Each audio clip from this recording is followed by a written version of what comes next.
Hello, everybody, and welcome to the Total Soccer Show. My name is Taylor Rockwell, and it's a Tuesday, which means it's time to talk some Major League Soccer. Here with me to do so are two fine fellows. Up first, it's the man who has all of the answers about what happened at Inter Miami with Javier Mascherano. It's Joe Lowry. Joe, I'm so happy that you've held them for this exclusive episode. Yeah, I have them all. Stay tuned all the way to the end of the show, through the final ad break, and maybe just then you'll get to hear them. Spoiler alert. We don't know that much more than we did the last time we talked about this, but we're still going to talk about it anyway. Rounding out our crew today, it's the one and only Jeff Reuter. Jeff, James Rodriguez has made his debut. He has gotten his minute. How are we feeling about Mr. Rodriguez? Worth every penny to them, I'm sure. I love the idea of like a post-credit scene in a podcast where you like try to introduce like a new host who may or may not show up again in the future, and then it's just anybody's guess if the show will change forever or be the same next week. Total Soccer Show Doomsday? Is that what's happening here? That's what I'm saying. Taking a page out of Marvel book. I like this a lot. And I should say, obviously, that is not James's debut or even his MLS debut, but I enjoyed how the camera lingered on him for his whole minute that he was on the pitch in a very, look at him. There he is in all his resplendent glory. They didn't even need him, Minnesota, for their 2-0 win over Portland. We'll see if we end up talking about this episode or that game on this episode today. First, Joe, I'd love to know what your game of the weekend was, if you would. Yeah, the game I enjoyed the most, I think, although there were a handful of really, really fun games this weekend, I'll go to Sunday, the standalone, the dessert of the MLS weekend, if you will. The appetizer was Vancouver Sporting Kansas City. Yep, the dessert was maybe a bit better overall on Sunday. This was a 4-1 win on the road for the San Jose Earthquakes over LAFC. The Quakes are on a tear, folks, and I think we can say definitively that this team is for real to one degree or another. They have taken down some legit teams so far this season, San Jose, and they were really good in this game. They were basically dead even with LAFC in the first half. Neither team was finding a ton of breakthroughs. It looked like San Jose had some of the better attacking moments, so LAFC had a couple of looks as well. And then in the second half, it was the ruthless, transitional San Jose Earthquakes that this team can very much be that took advantage of a couple of bad LAFC turnovers and just made them pay. And one of these sequences is Timo Werner opening his account in Major League Soccer, and his ability to create space and to create opportunities for himself was on display in this game. The Quakes were solid defensively. They were effective in transition. They looked capable of creating some sequences in possession. The build-up to the third goal, I mean, it's a little bit of a broken sequence. Ultimately, it ends up being a Ryan Porteous own goal in the 59th minute that makes it 3-0. But the build-up to that goal, guys, is Nico Shakiris and Bo LaRue combining deep in midfield for San Jose in the attacking half, and they are just flowing. Like, this team can show so many different sides of themselves, whether it is their transition play that really leads to the first couple of goals, whether it is the ability to play through you in possession, which you saw later in that half as well, or their ability just to be hard to beat defensively, which they showed basically throughout this whole game. They're pretty much checking every box right now, the San Jose Earthquakes, and I am incredibly impressed with this team. Joe, what do you account for when it comes to LAFC and their loss in this game? They're now winless in the last 3 in all competitions, though they did still advance in the CONCACAF Champions Cup, but not a strong performance from them in this one that you said kind of balanced in that first half, but they do have a lot of their personnel back. I'm confused how this went the way it did. Yeah, I'm pretty much willing to toss this one out for LAFC to one degree or another, right? Because San Jose were the better team, and that's not good for LAFC. I love the WWE-style zoom-in shot we got on John Thorrington in the second half as he was sort of looking out, pondering what on earth had gone wrong. It was chef's kiss. That bit of broadcasting was absolutely phenomenal. I think this game for LAFC, yes, they're going to want it back, of course, and yeah, it's going to sting to a degree. But really, you think about how many games this team has played so far. They're one of the 2 MLS teams still alive in CONCACAF Champions Cup. They just played a grueling 90-plus minutes on the road in Mexico. I'm not that bothered about it. Now, as to why this performance wasn't a great one for LAFC, even with their first choice 11 more or less on the field, I thought Son was pretty poor in this game. And I'm not super worried about him at this stage, but he has not been the same Son we saw at the end of last season so far in MLS play. He was sloppy in the first half, and he let San Jose off easy in a couple of moments that I think Son at his best does not. I still think we're seeing Marc Dos Santos try to figure out exactly the best way to unlock Son. In this game, he's back playing as that lone number 9. Really, you have sort of Tim Tillman playing off of him as a number 10, which is kind of an awkward deployment. So I didn't hate it. I didn't hate how Dos Santos set up in this game, but I don't think he has a clear picture of the absolute best way to use this team, and I didn't think the players really showed. The second half, the turnovers lost them this game. So all of a sudden you have what was looking like a draw, even heading into the 50th-ish minute of this game, that very quickly turns into 2-0, into 3-0, and the game's over. Yeah, I mean, when you look at like the traditional Marc Dos Santos striker, when he's been a head coach in the past, it has been a more physical sort of like rough and tumble sort of figure. Like there's Brian White, came over to Vancouver while Marc Dos Santos was there, and we always admire his mouth guard, and I'm sure we will by the end of this episode again. And even in the NASL, and real ones will remember Tommy Heineman, right? They were just banging the ball forward to him, and he is just like an absolute scrapper in the final third, right? So Son Heung-min is neither of those profiles, right? And so I think that the idea here is that this is where you're kind of actually starting to see the difference between just elevating someone to the top job and then someone getting back into a top job who has had the top job before, because it's that sort of balance of what profile is actually best for this team versus best for the system I want to actually idealize. The worst part is when it is like the league's record transfer, the club's record transfer, and your most famous player by a long shot being the guy who is sort of figuring his way out. Like we've talked about it in the past few weeks about his distribution. Like he is really good at kind of playing that ball up the channel for Bouanga and Martinez, and that's going to certainly help keep them in the goals. But at a certain point, yeah, you do need to find a way to get Son Heung-min firing. And as any good striker will tell you, when they're not scoring, you should look at where their service is coming from. It's clearly not their own fault. Joe, how impressed have you been with Timo Werner so far before we move on to our next game? He has the 1 goal, he has the 3 assists, only the 2 starts so far, but it does feel to me like he is a player who is going to come in and elevate San Jose, but also provide some sharpness, some incisiveness, just some precision in the way he plays, and then obviously provides that goal-scoring threat as well. I'm feeling rosy because I was kind of hyped about this signing to begin with, and it feels like it's going to keep working out. But I am the layperson. You are the MLS expert. Take it away, MLS expert. No, I think layperson, you're totally right about that. I think we should just refer to each other as that from now on. Names are dead. We're going to use this instead. Werner's been really good whenever he's been on the field for San Jose this year. The problem is he hasn't been on the field a whole lot. I mean, it hasn't been a huge problem, I suppose, because the Quakes have still been winning games. But that is the thing that I am a little bit worried about when it comes to their ceiling. Werner looks like a transformative MLS player. He looked at against the Union. I mean, he's looked at basically every time he's been on the field in MLS so far, home or away. In this game, we saw it. Even though I think he was a little behind the pace in the first half, and maybe that's him coming back a bit into MLS after having that injury. But that's the question, is can the dude stay healthy to actually impact this team enough? I think he's shown already in the early stages of this season that when he's on the field, he can be a difference maker. But he really, and this is what makes this San Jose team so special, is he doesn't necessarily have to be elite every time he's on the field. Because I truly think Nico Shakiris is able to be the guy for this San Jose team in possession. Every time I watch him, and I've watched him every game this season, every time I watch him, he looks better than the game before. And in this game against a very stout LAFC team, a team known for not conceding goals, a team known for their defensive solidity, a team known for their unwillingness to sort of venture forward and push a bunch of numbers out of possession, he was picking this team apart at times. And his ability to go and find the ball and to make things happen looks legit, like U.S. men's national team call-up in the fall, sort of legit. I put this out on social media during this game. If Shakiris, along with a few other youngsters in MLS, Hall, Gozo, and Mehmeti, those 4 players should be in camps quickly after the World Cup, like very, very quickly. I talked about this before, but I can't believe that Brian Gutierrez got away from U.S. soccer. That one didn't really make a lot of sense to me. I think Gutierrez is not a worse player than Diego Luna. I think he might be a better player than Diego Luna, if that's sort of where the bar is for the bottom of the World Cup roster, and he can grow and continue to improve as a player. Shakiris is another guy that I think absolutely has World Cup roster potential. Not this time around, it's probably too late, but in the future, and he should be in camp as soon as possible post-summer.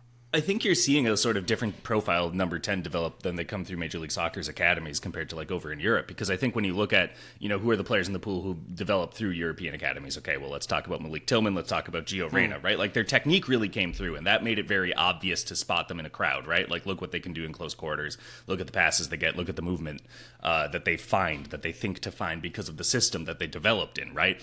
And I think for Shakiris, we've been hearing him for a few years at this point as, oh, he's close. But I think his physicality was always ahead of his vision, right? It was always ahead of his kind of instinct, that sort of that feeling that you just need to develop. And both can develop that at around the same time. But I think then you kind of unlock a greater side of it when the physicality is already there to be dangerous and difficult for a defense to contain. And you do have some of that passing chops that you've just forged over time with, especially the twos, right? So I think my VSP had been about Nico Sakiris being, a viable number 10 starter in this league, and he will stay in the lineup and set a career high in minutes. And, I think it's just a lot of faith in that timeline that Gutierrez actually, followed almost to the year, right? So you can see similarities there. One other player I just want to shout out quick before we probably close the book on this one is Useni Buddha, who had been taken very early in a super draft by San Jose, was seen as a really promising prospect coming out of Stanford, left-footed winger, was often shunted to the left because of Christian Espinoza, right?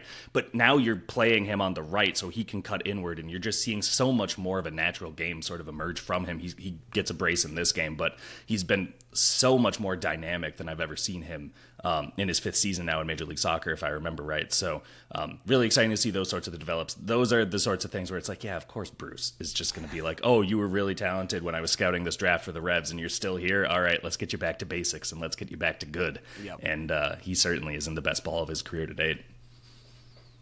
All right, well, let's close the book on San Jose 4, LAFC 1. A man who Joe mentioned briefly and then failed to put the appropriate amount of respect. I'm going to say respectful respect on his name. It's double respect. It's Diego Luna. Mm-hmm. Jeff, tell me about the weekend that Diego Luna had, if you would. It was just like if he was going to try to put together his mixtape just to put right on Pochettino's desk for like, don't you miss me, buddy? Didn't you wish you had this in Atlanta last month?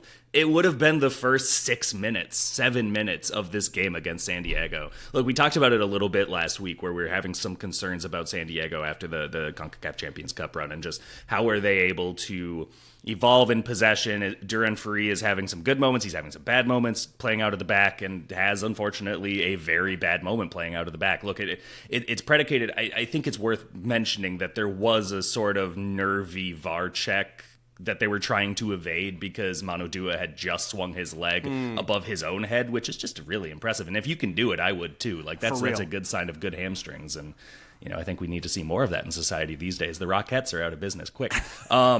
But then the restart happens, and Duran Ferri just kind of pokes it over to Dua. Dua pokes it right back to him, and Ferri's like, no, you have it. And so he's just trying to send it right back to Dua. Well, Diego Luna's had plenty of time, and he was already trying to kind of jump the whistle almost, or jump the restart, and Dua had pointed at it. And then he just gets a foot in, and he fully goes full, like, Duran Ferri goes full Steve Clark MLS Cup 2015, and just shanks it off the guy right into his own net. And then more importantly, though, I think you just see some of this distribution. And this is the stuff with Diego Luna where it's like he's very good at forging goals from hard-earned places. He's very good at getting into spots that'll make him dangerous. But it's his passing that has come along so far. Again, it wasn't just the assist for Sergi Solans' goal 2 minutes later, which I thought was a fantastic crossover, but there was this ball that he plays just perfectly up the seam. I want to say like 13th minute. It's just the most well-weighed daisy cutter of a pass that just skirts right above the grass and into the stride. And it's just, that is the sort of thing that Diego Luna can bring when he is at his best, when he's confident, when he's healthy, that very few other players in this pool can truly meld together. And it's something that's made RSL incredibly dangerous. I mean, Morgan Guilavogi continues his strong start to the season as well, and those two are forging a very quick connection as well.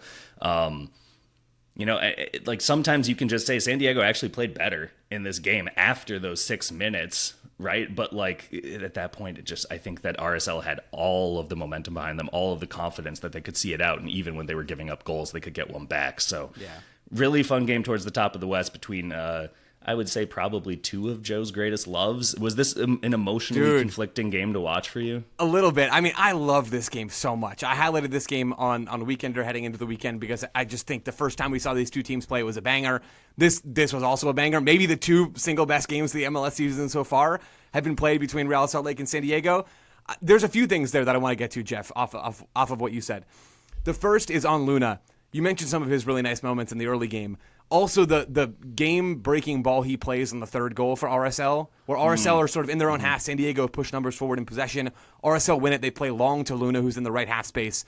He ends up then hitting this lovely left-footed bending diagonal ball over to the left side for RSL to run, and they're now out on the break, basically, and they end up putting the ball in the back of the net seconds later. Luna was on fire in this game. He was fantastic. Another thing you said, Jeff, is that Luna and Guilavogi are developing a connection. Spot on, first of all. I think that's very, very real because we've still been seeing those two play a lot of games together because Luna was coming back into the lineup late. RSL in general, I don't think we've seen their best 11 one time this whole season. And you could say that about a lot of teams in MLS, but it is true of Real Salt Lake. But the thing I really glommed onto there was connection. Because when I was watching this game for RSL, that's the word. That's the thing that stood out to me the most, is this RSL team seems to want to combine and rotate, and they're so fluid. They seem to have this really impressive connection all over the field. And you see it for the second goal that RSL scored. This is just one of the many examples from this game. It's a Salons goal, and Salons looks super legit, by the way. Like, he is an above-average MLS starting striker that's costing them basically nothing.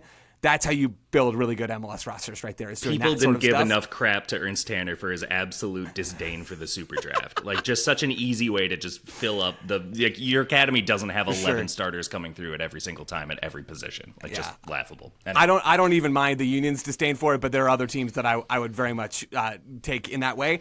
But it's the Salons goal, and Luna starts in the left half space in this game. It is Guilavogui starts in the right half space in this game. And there's so much interchanging and swapping that by the time that this sequence really develops, Luna has moved over to the right. Guilavogui has moved over to the left. Gozo has actually moved from right wing back all the way centrally to sort of be this second forward. He's in the box as Salons has that ball away. And he's in the box drawing attention away from San Diego's center back duo to actually create some space for Salons. So the ball that Luna plays from the right, where he starts on the left, he's moved left to right. Guilavogui's moved right to left. Gozo's moved right to center. I mean, that is difficult for defensives to track. That's difficult for them to figure out how do we shift to adapt to an opponent that is constantly merging and shifting. And the reality for San Diego is that they didn't really adjust super well in the early stages of this game. I'm so impressed at that bit about RSL. And then, sorry, very briefly, one thing on San Diego, I'm still not worried about them. I mean, maybe if your standard is West winning, then yeah, you should be worried about them. But to me, I think San Diego are still somewhere in this tier of teams that I think is separating themselves in the West, which is Vancouver, San Jose, LAFC, Seattle, Salt Lake, San Diego. I think San Diego, it's possible they're the sixth team in that group of six, but I think they are better than Colorado, Dallas, and Minnesota. Those teams are all above them, separating them from that group of five. And I think on their day, they can still beat any of those teams in that group above them. So I'm not super panicked about San Diego right now, even though the results haven't been coming, and defensively they've been a bit poor and they've been a bit spotty. But I'm not worried.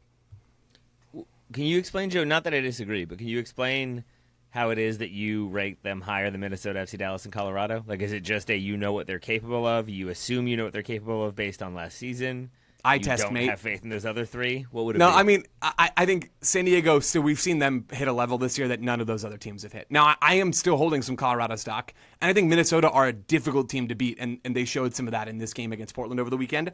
But San Diego have done things. I mean, they dispatched a Liga MX opponent before the season really had even started. They can hit a level that really maybe only Vancouver and maybe RSL and San Jose can hit that too. I'm not sure. It wouldn't shock me if RSL and San Jose finished first and second in the West, right? Like, that's where we're at right now. But San Diego have hit a level that really very few of those other teams have hit.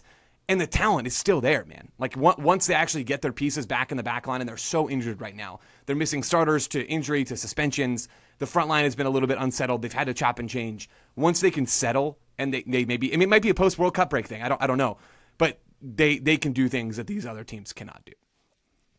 Fair enough. Well, very briefly, since we're going long in segment one, I would just say I really enjoyed Nashville yet again. It's another, I'm going to say, relatively routine win. This one over Atlanta United on the road.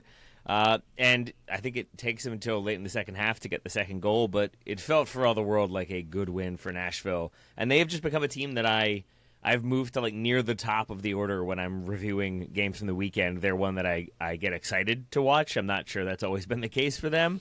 Credit to BJ Callahan, credit to their front office for the acquisitions they made in the offseason that we've talked about previously, but they just look like they can score for fun. Even if they're only scoring the two in this game, it still just feels like they've got the strong attack. They're lethal on the break. They're good in possession. They feel like a very well-balanced and enjoyable team. I think that the unfortunate reality here is you don't need to score more than two to beat Atlanta these days, right? Like, they're just not going to string things together to get more than one goal in a game if they've conceded first, and they don't have the mental resolve. Tata Martino was talking about it after the game. We need to see the fight. We need to see, I've seen some of these things before, but we need to get out of this moment. It's really frustrating, and it just manifests. It doesn't look like you have a team of players that, put another way, it's one of those teams where it's like they score first and immediately see the shoulders slump. and you see the heads Yeah. go to the heavens Yes. already, right? It's as close as you'll get to seeing an MLS team look like they're in a relegation battle. It really is, because I think that the body language that you see after conceding is very similar to your West Hams, your Tottenhams, your boys who are sweating out the end of the season across the pond right now. Dude, you don't need to score more than one goal to beat Atlanta. Like, this team, the roster is broken, and the players do not have a reason to believe, because it seems like the help isn't walking through that door anytime soon. I mean, they've locked down a lot of underperforming players to huge contracts, long contracts that keep them under team control for forever. Oh, that's great. Good. I'm so glad we have Tristan Muyumba and Steven Alzate under huge contracts for forever. You know, I mean, it's just not there. The 3 DPs, none of them are good MLS players. It looks like I'd held on to Latte Lotstock, and I think he could be good somewhere else, but it ain't working at Atlanta. He's lost his belief. He's lost his mojo. He barely ever found it to begin with. If you're Atlanta United, your hope in the short term is that Arthur Blank writes you a check and you can buy out one of the DPs and you can try to find somebody else to breathe life into this team. Tata Martino is not the one doing it, though he still has time. And Tata, to his credit, said, coming into this job, it's going to take time, and I might not even be here to see this project fully realized. That's how long it's going to take, which I think is super real. And That's just good expectation setting for a new hire. Very much so. Everyone take note. Your entrance For real. interviews. For bar real. I so mean, low. And he's right. Like, this roster is fundamentally broken. There is not, like, they're trying to play this 4-3-3 shape. Their wingers in this game, no Almiron, so they're missing him, but he usually plays as one of the wingers. Their wingers were Alexei Moranchuk and Galarza. Those are, like, you cannot expect to get attacking contributions when that is what your personnel is. Like, there is no winger that Tata Martino trusts on this roster. Sabalo Janitze and Luke Brennan are like the only wingers in this. Sorry, I could do this for a lot longer. We don't need to. We got to go to break. But it's broken. Nashville dispatched them. Shout out to Nashville. What a week they had, becoming the first MLS team to ever win it at the Estadio Azteca. They're into the CONCACAF Champions Cup semifinals as well. They could very much win that whole thing. They just cruise their way. Like, they didn't even get out of second gear in this game. But good vibes in Atlanta? Super good. Yeah, they're great. Cool. Sweet. All right. Same page. Better vibes in Miami? We'll talk Yes. about it. Back soon. Welcome back to the Total Soccer Show. And last we left you, Joe was emphatically saying yes to the vibes being better in Miami, where they have parted ways, had their manager leave, sacked their manager. Who knows for sure? It's all on the table. Jeff, I still don't understand how we don't know more about what's happened here. I don't know how it hasn't leaked. With all of the reporting, with all of the many, many people clamoring for information, we still don't have a ton of clarity on what has happened, other than that Javier Mascherano is gone as manager. Mm-hmm. His entire coaching staff is gone, and Miami are now winning. So there's that. We've seen this happen before with Martino, though, right? Like, his exit did catch us off guard. Do you know the symmetry there? Because it is kind of weird. Go for it. Yeah, spell it out. They both got 67 games, Tata Martino and Javier Mascherano. They both had 38 wins. Martino lost 16 games, Mascherano lost 14. But apparently, maybe that's it with Miami. You get 67 games. Yep. Then you're out. Can't finish a second season. They know 2 seasons equals 68, and we just can't have that. We just can't. The math is mathing, and we don't want it to math. Look, man, I mean, like, it's just a club that lives in this constant state of soap opera, right? And I think that we had expected this project. Everyone on the outside expected this project to be performing better than it has been, right? Like, they've achieved a lot, which makes it kind of sound insane to say, but at the same point, when you see what past dynasties have looked like in Major League Soccer, when you look at the mid-2010s with, like, the Sounders and Toronto FC, when you look at Bruce Arena's LA Galaxy, when you look at Bruce Arena's DC United, they look very different. They don't look as, like, they don't have the best player in the world of all time. Let's just say that. They don't have Lionel Messi, and our assumption had always been, it doesn't matter who you get. Like, if you gave an expansion team in 2015 Lionel Messi, obviously they would have won MLS Cup many times over, and now he's more advanced in his career. And there must just be some sort of new mentality. Maybe it's the ownership stake. I can't decide. There's just some weird stuff around the club right now, too, for an active player that I understand it's Lionel Messi. I like the guy. I like watching the guy too. Don't get me wrong, but there's just these sorts of, like, they've named a stand after him before he retired, right? That felt really strange to me. The idea that, like, this stadium already is, like, christened like he's like a retired legend, and there's just such a weird headspace around this team that no other soccer team really deals with. It's like that idea of, like, when a player announces that they're retiring or leaving the club at the end of the season, they usually do it with 2 months left or whatever, and then you get the farewell tour and everyone's handing you jerseys and little bobbleheads and stuff like that. And they've been doing that since he signed. And there's just a certain point where you don't have a calm headspace to say, hey, defense, you still have gaps between your lines, goalkeeper, defensive line, you don't really know where each other is going. We need to just rehearse this for a minute. And so I would imagine if you're a young coach like Javier Mascherano and everything around you is so tumultuous and everything around you is changing and controversial and just fraught with tension, how are you going to improve as a coach? You did some really good coaching in your first year in 2025. Do you still have the ability to do that with all these outside forces this club welcomes, or the inside forces that they bend toward? I mean, it doesn't really sound like the best coaching gig in MLS by a long shot. Am I wrong in that, Joe? No, I don't think you're wrong. Chaos is what defines Inter Miami, and talent is the other thing that defines Inter Miami. And they managed to marry those things together really well, quite often, because, okay, you drop out of CONCACAF Champions Cup. That was your whole thing this year. Well, let's get back in the news, folks. Let's go ahead and make this happen. And it sounds like, so Tom Bogert has reported for The Athletic, the most really that we know about this right now, because there have been very few details that have come out, Taylor, as you talked about already. It sounds like there was a dust-up of some sort in the locker room after their 2-2 draw with the Red Bulls. That was Javier Mascherano's final game in charge of this team. A disappointing result for them after what's been a disappointing start to the season.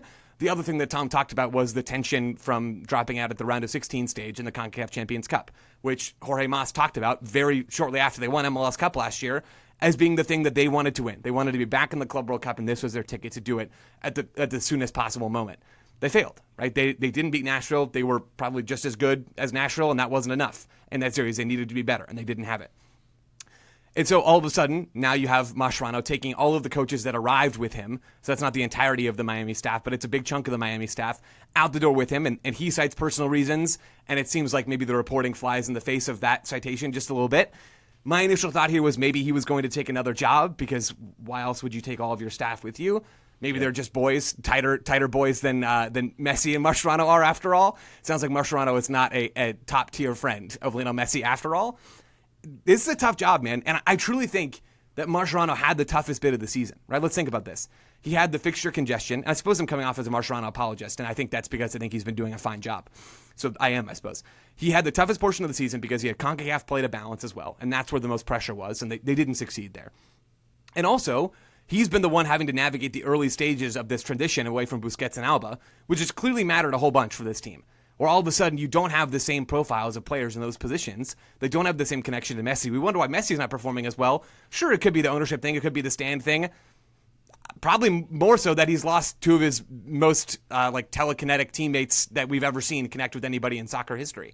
So Mascherano's had to navigate through a bunch of that, and also deal with a striker that sort of flew in the face of the tactical setup that he'd found success with the end of last season, that the front office or whoever it was, Messi, I don't know who's responsible for that, probably a bit of both, but not Mascherano, it sounds like, is responsible for bringing into this club.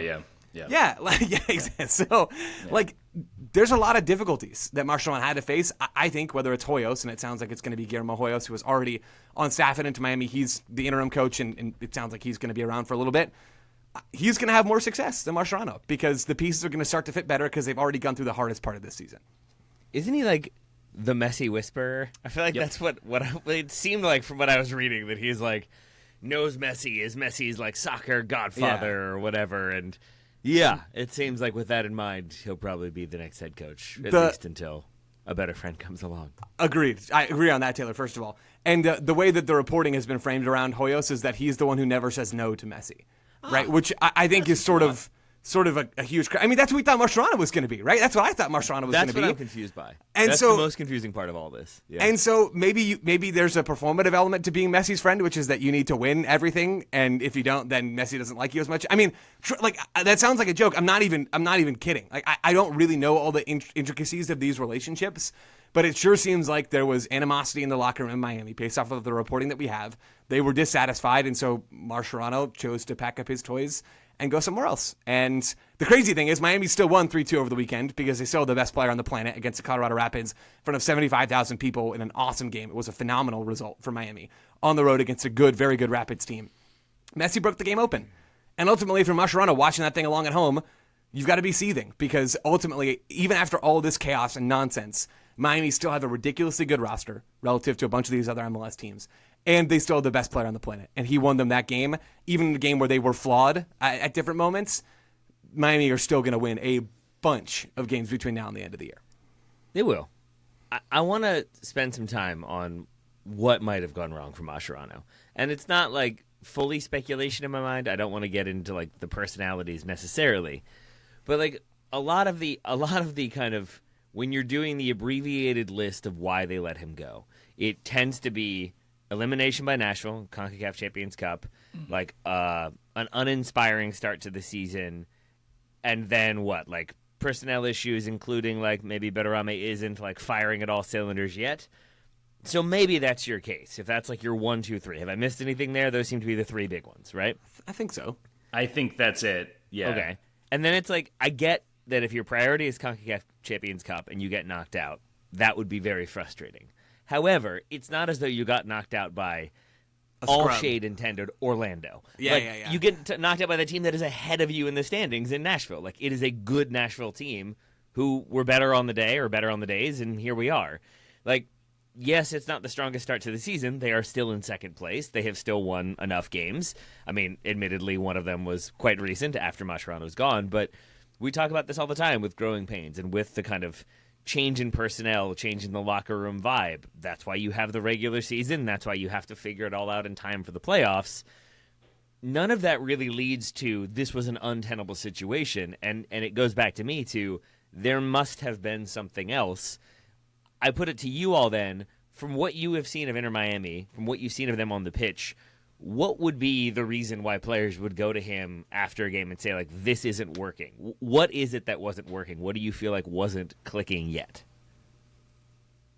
Oh, Joe, I thought you No, were I'll take this. I would be more than happy to take this. Please. I think between injuries and the influx of personnel, Miami have not found their best group so far this season. I don't think that Mascherano knew what it was. I also don't think he thought it involved Berterame, given some of the rotations that we saw up top. Think about how we saw Miami finish last year. You might be right, by the way. Yeah, you might be right. It's possible, right?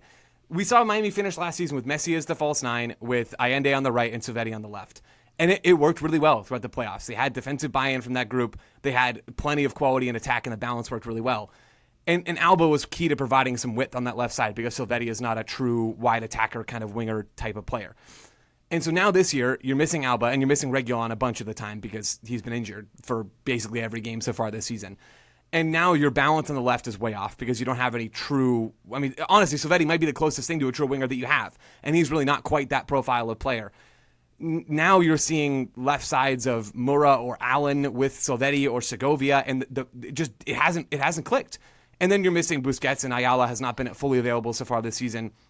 And so you don't have the full version of this team.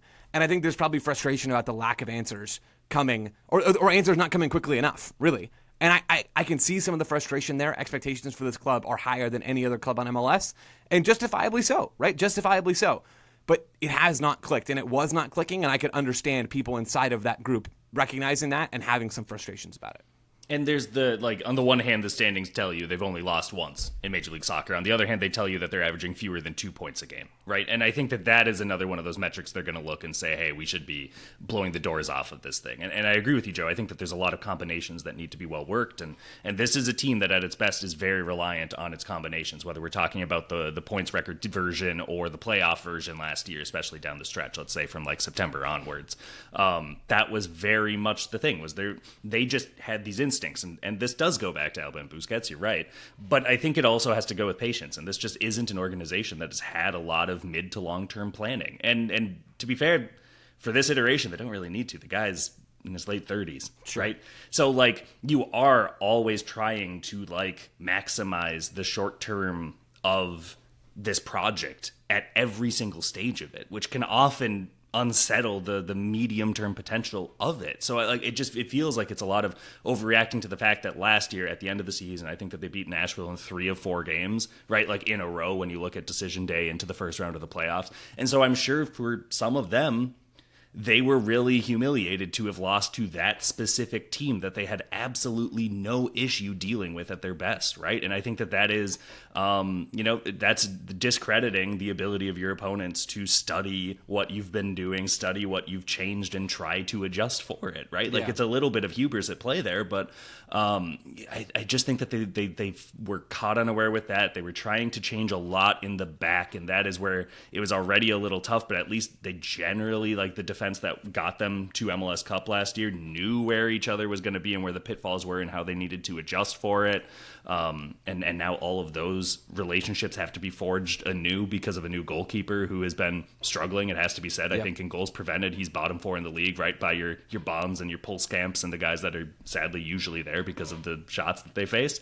It just has not been what they expected. But it's not that they're bad. And it's not that it doesn't look like they've been figuring it out, frankly, over the last few weeks. It'll be interesting to see what they can do against RSL in their next game, because I think that that's another really good, worthy test of an opponent that they will not have been paying attention to whatsoever for multiple reasons.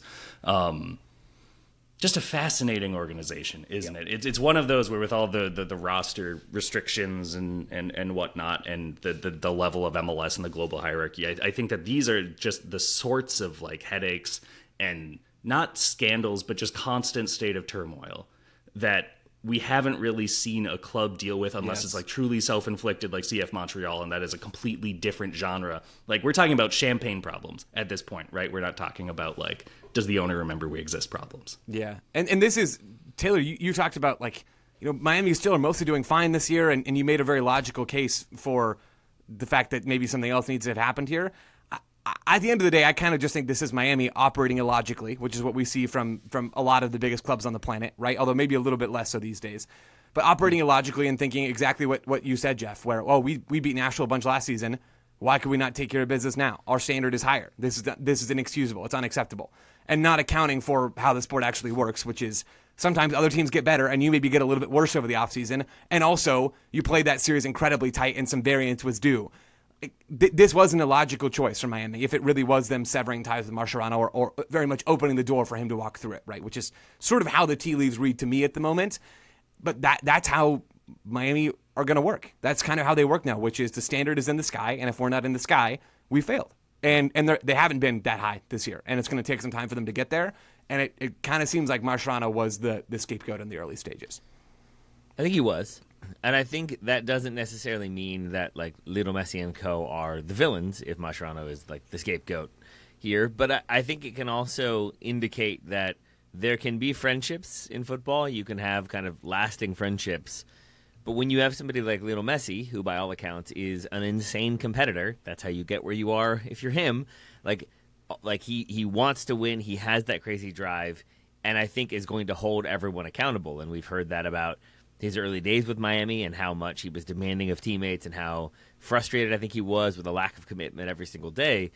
I think even if you're his friend, if he comes to you and asks, like, how are you solving this problem? How are you dealing with this? How are you going to get better out of him? And you don't have answers, I do get the sense that you can still be a friend, but you might not be gainfully employed much longer. And maybe we have an example of that here with Mascherano. I look forward to his book one day coming out. I'm assuming we've got a book deal somewhere down the line. There's got to be a book deal. Paul, write it up. It's a sequel. It's a necessary sequel, or at the very least, an epilogue. For now, we're going to take a break. We'll come back and talk about a few other games from the weekend that was. Back soon. Welcome back, everybody, to the Total Soccer Show. Let's talk about some teams that aren't Miami. Let's go, not literally as far away, but when I think of climate, if I'm thinking Miami and I'm thinking the opposite, Jeff, I'm thinking Minnesota. Tell me some happy things about Minnesota, if you would. They win games now, and they win games from the run of play, and they score from the run of play, and fans get to cheer more often. And yeah, I mean, I was at Allianz Field for their 2-0 win over Portland, and morale is in a much better spot in Minnesota. There's something really funny, and I actually have kind of lived a version of this with my Bournemouth fanhood, which I excitedly got to write about for The Guardian last week. How there's just like this moment of relief when you go from being a club that is so used to being defense first, principles, set pieces and whatever, just like, really control the game. And you see a coach come in and just be like, just roll the ball out, lads. Why did you get into this sport? There's just something inherently freeing about seeing that I think that even if results slip here and there, you've got so much goodwill from playing the fun version of the soccer that you can get some grace. And at this point, Minnesota catches Portland at a pretty good time. Portland has weathered a really difficult stretch for Phil Neville and gotten through it. And seemingly he's back to at least some level of job security. I think it is a good sign that they can lose 2-0 to a conference opponent, and there's absolutely zero thought at least in my brain, about whether or not that was the last time Phil Neville coached the Timbers. I think that he's gotten a little bit of that leash back on the retractable, so to speak. But for Minnesota, I mean, what you're seeing is, again, just good rotations in midfield. That partnership between Tomas Shankalai and Joaquin Pereira as the double tens is working incredibly well. Shankalai in particular looks so re-energized after playing for Caleb Porter. Again, you get to play the fun version of soccer and weird things happen. And he's just looking so much more dynamic than I'd seen him in New England. And he's chips in with goals and assists, and his passing is really good. His interplay with Pereira is really seamless already. Yeboah is loving the service that he's getting as well.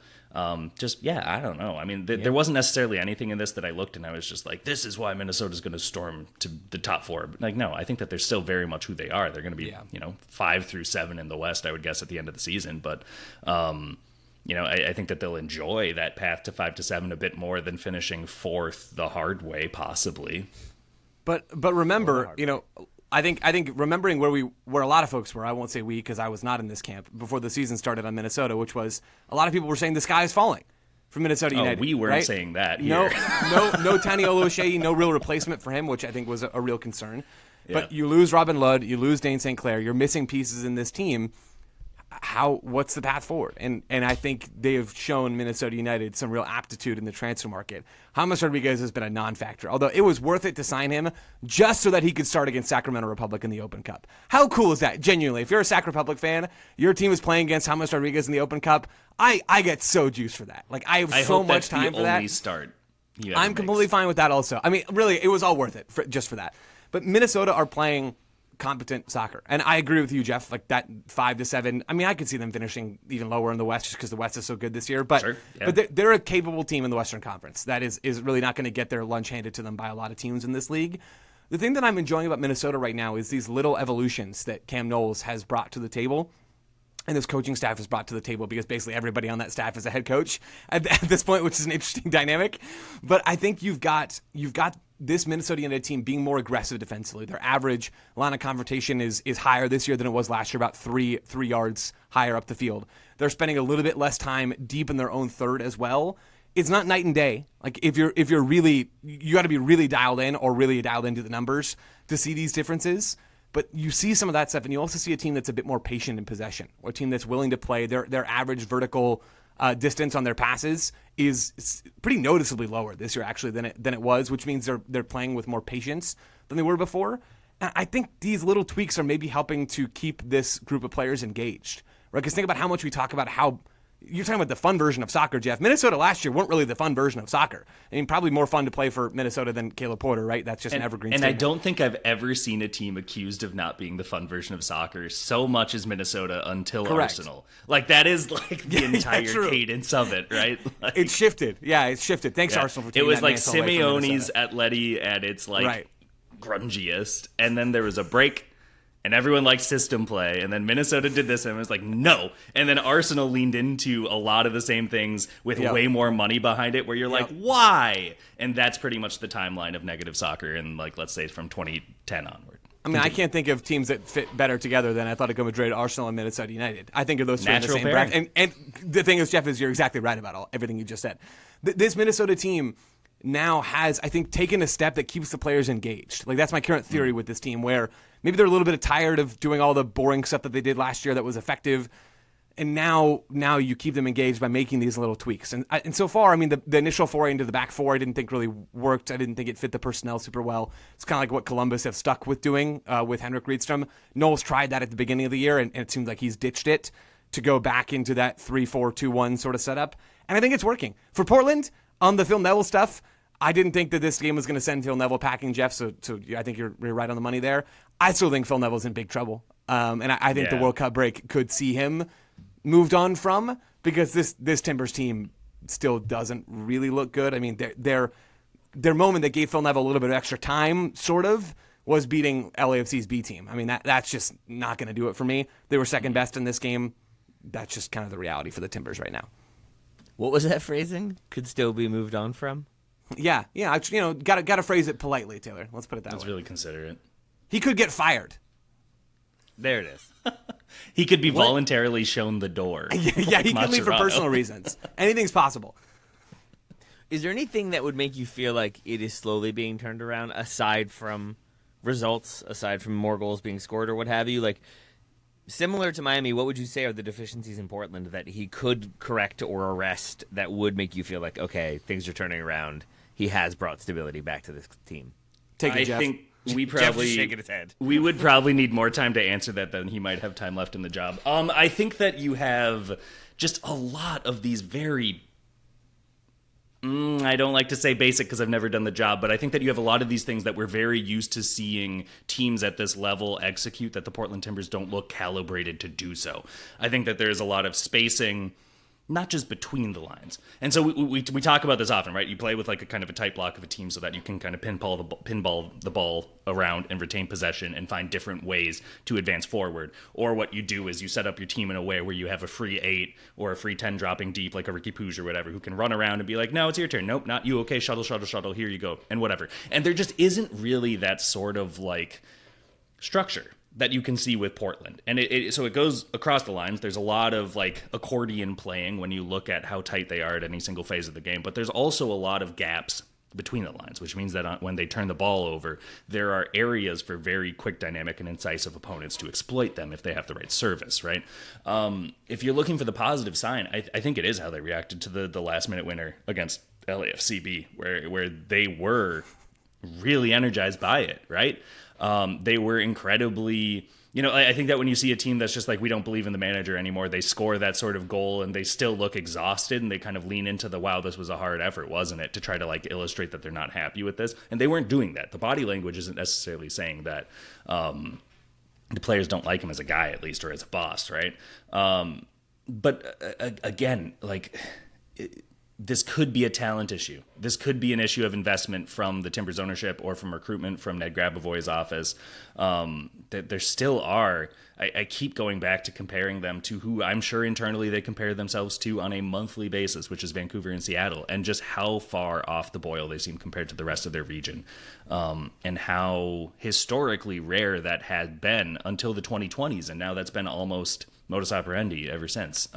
So I think that there's just a lot of making up ground to do in terms of how the squad is constructed. And so I guess that would maybe be the case, is that he just still hasn't had his best players and he hasn't had a team that can stack up on talent toe-to-toe with the rest of the West as it's currently constructed. Jeff, Joe and I thought maybe that the Richmond Kickers could inspire a resurgence in form for Columbus Crew, having been beaten resoundingly by the Crew in the U.S. Open Cup this past week. That was not the case this weekend. What do we need to see from the Crew, similar to Portland? What do we need to see from them for you to feel like there is a response, there is fight back, there is improvement? Yeah, I think that they're still rattled after losing Osama Bouali to ACL injury last week, right? And I think that this week what you saw was Max Arfson has a great solo effort, it should be said, on the right, which is like it's a lovely goal, but it's one of those where it's like, are we using him wrong? He was on the left for that goal. He gets across on the right side. He finishes at the back post on the left side. Did I see? You know what? I probably saw. He did pop up on the right mirrored on occasion, but Picard, if you squint, there's some similarities. Okay, great. I'll take that. Thank you, Joe. So Arfson has a really good goal, but then they blow the lead. They drop more points. They lead the league right now with 11 points dropped from leading positions. Austin, I think, is second with 9 right now, if you're paying attention to that particular parlor. But there's with the Crew, they're still building up pretty well. When we talk about average vertical passing distance, they're right in where you want to be with like a 3.8 yard pass. So they're in close quarters. They're able to move the ball a lot. They're able to kind of navigate from the defensive third to the edge of the attacking third. They're just really struggling to find what are their entries into the box if it's not Diego Rossi dribbling into it, or Max Arfson dribbling to the touchline and crossing it over the defense. They are a little too predictable in the final third, and they're not necessarily unsettling defenses enough to generate the number of shots that they need, or a better quality of shot possibly. But I think at this point you're looking volume more than you're looking at quality. They're generally taking decent looks. They're just not taking enough of them at this point. And that's where it gets really difficult too, because that is something that takes longer, I think, to remedy, because it isn't just one player, finds the right pair of boots that week and then keeps wearing them for the rest of the season because he scored twice. You're trying to figure out bigger issues than that. And we've been saying them since the preseason. Like, are we sure this is the best attacking midfield grouping that Rydstrom could have inherited or could have helped recruit possibly with some offseason additions? It just feels like there's a lot, right? And maybe this was inevitable. Maybe the rebuild never was going to be able to happen in earnest as long as Will Fernandez was there, and they needed to just kind of keep the floor. And maybe this is the year where they can turn over part of the squad. Dan Gazdag leaves at a certain point, opens up a designated player spot, makes it a little easier for them to retool for the next iteration. But yeah, right now it's a difficult time for the Columbus Crew after a few years of heyday. Yeah, on the flip side, the Revs in this game, they were competent. And I'm still not entirely sure what to make of the Revs. I tend to think that they're still not going to be a very good team this year, but we should acknowledge they're sitting 5th in the Eastern Conference right now. They've got 12 points through 7 games. That's far better of a start than I thought they were going to have. Basically, they've lost to the good teams and they've beaten the bad teams that they played so far this year. But credit to them for that. I mean, that probably puts you as a fringe playoff team in the Eastern Conference so far. And there's more room for this team to grow. They still have open DP spot that they can play with this summer. There's some things that they can do on that front, and they would have some real maybe motivation to do that if they're sitting in this sort of spot come the World Cup break. It looks like Marko Mitrovic has this team at least playing for each other. It looks like there is a real appetite to press. Luca Langoni was a pressing monster in this game. They're able to put players into some different spots. We saw Ethan Kohler, who I thought was more of a center back or a right back. Granted, I hadn't seen a whole lot of him play. He starts this game in the double pivot next to Brooklyn Raines. He has to drop back to center back due to an injury, and so things do shift. We see Peyton Miller on the field in this game after an early injury. I don't know why we're not seeing him from the start. If he was healthy enough to come in the 20th minute or so and play the rest of the game, that doesn't really make sense to me as to why he's not in the 11, because he's either their best left winger or their best left back, but he's definitely one of those things. He's probably both of those things, and yet he's sitting on the bench. So all that to say, a little bit of weird stuff there, but there is real upward mobility in that sense for the Revs.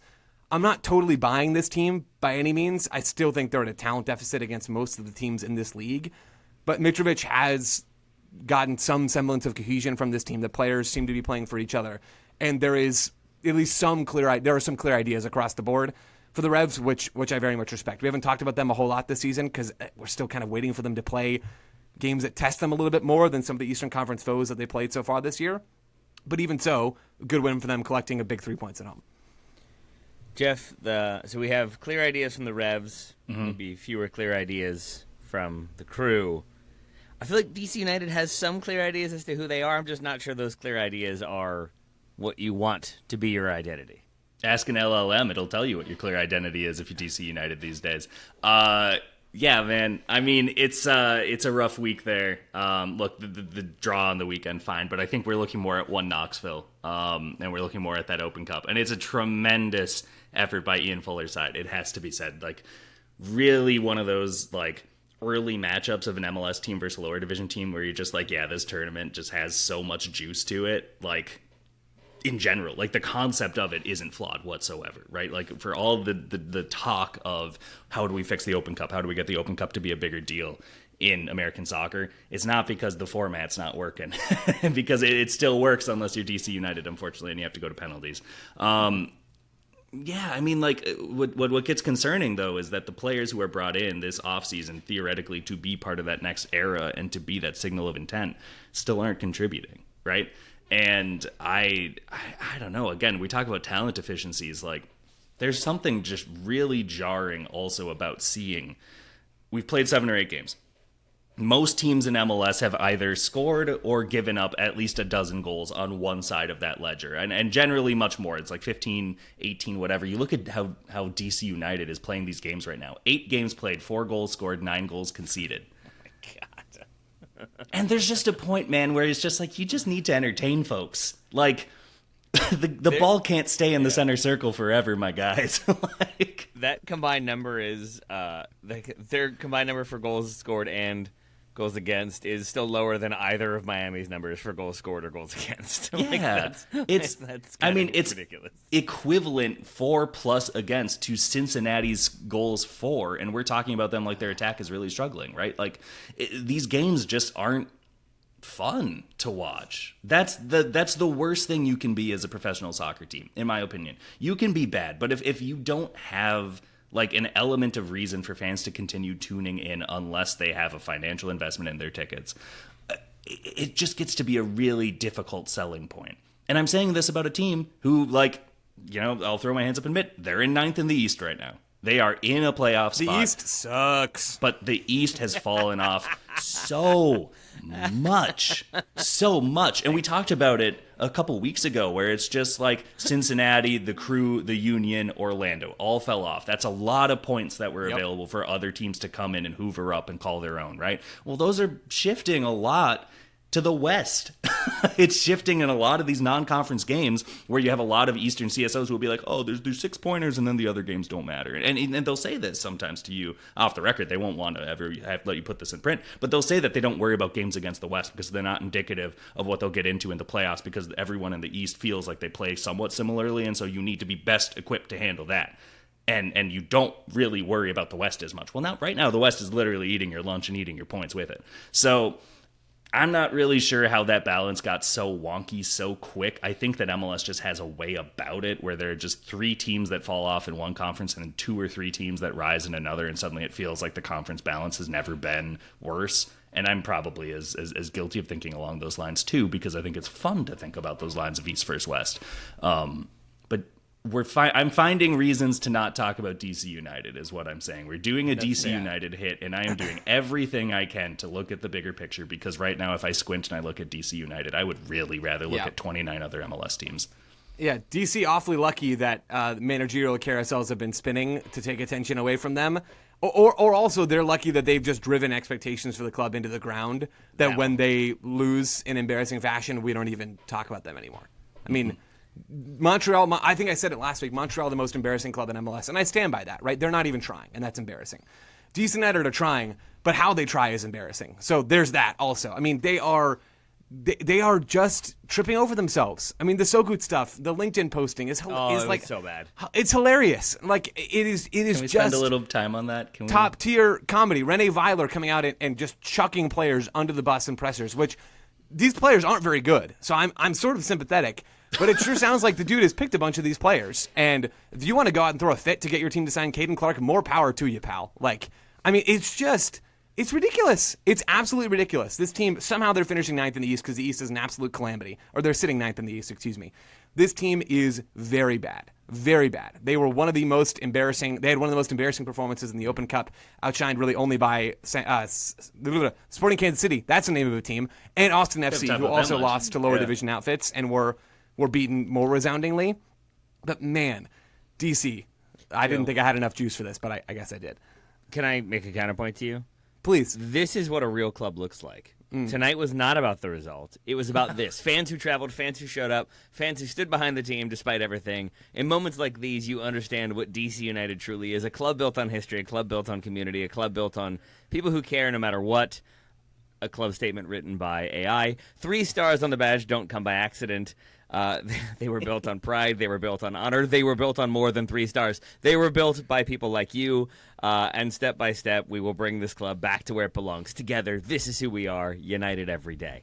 United every day is not what I think DC United supporters are. Also, they won more than the 3, but nice to know that you think that was the DC my favorite flag bit. Is the number of stars won. That was my favorite bit. You knew that the AI looked at just the badge of DC United, where the eagle is wearing a lovely sweater with a nice horizontal stripe in the middle that has 3 stars, and the eagle showed up for the crest photo shoot and was very proud of it. And now AI doesn't know, the guy who pushes this to run this doesn't even know how many times his team has won the league.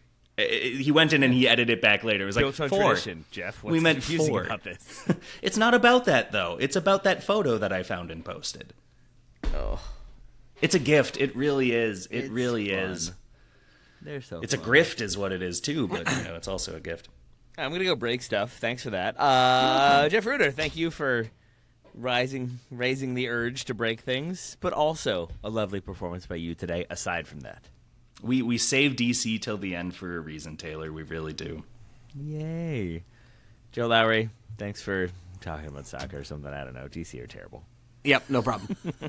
I'm just kidding. It's all great. I'm still very much enjoying Major League Soccer. I'm very much enjoying getting to chat about it with you, two fine fellows, and I look forward to doing it again next week. Until then, thank you all so much for listening, and we'll talk to you